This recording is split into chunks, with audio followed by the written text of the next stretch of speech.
On today's show, we're going to be discussing international etiquette. You know, a lot of people think etiquette is all about using the right spoon or fork, but it's so much more than that. Etiquette is about modifying your behavior so people will feel comfortable around you. And that's even more important when you're a guest in a foreign country. And speaking of guests, I'd like to welcome my guest, Robert Salvatore, to the show. Robert, thank you for being here. Oh, you're welcome. Good to see you again. You have traveled the globe for work, and so you've had a lot of experience with etiquette, so I really want you to help me break down international etiquette for the audience.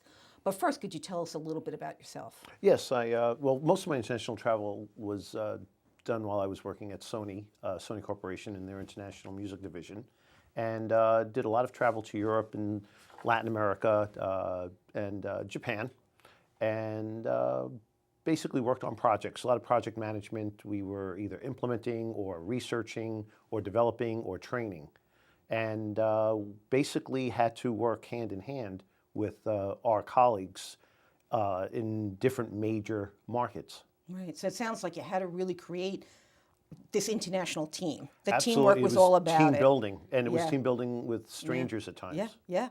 So that brings me to my first topic, is making a good first impression. And what a lot of people don't understand is when you're in a foreign country, number one, when you're in this country, people form first impressions about you in the first couple of seconds that they meet you. But when you're in a foreign country, I feel, and I want to ask your thoughts on this, that people form first impressions not just about you, but the company you represent and the country you represent in the first couple of seconds. How do you feel about that? No, I agree. It definitely adds another dimension. There are dynamics going on, and it also, if the politics at the time are volatile, there can be that element, and you can walk into a boardroom or a conference room, and you do carry the weight on your shoulders. And interestingly enough, most of the people I worked with knew an awful lot about America, our politicians. They could name drop like that. Yeah. So Yeah. that also puts a little bit of pressure on you, because you can't go in as the ugly American or as an ignorant individual who doesn't really know if what kind of government they have, or if there's royalty in the country, how the royalty is perceived, and what their role is. It definitely adds another dimension.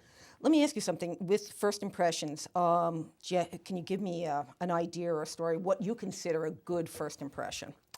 I think that might be basic. That's, you shake someone's hand, he or she look you in the eye, you look at them in the eye. Yeah. I think there are just some universal commonalities that exist.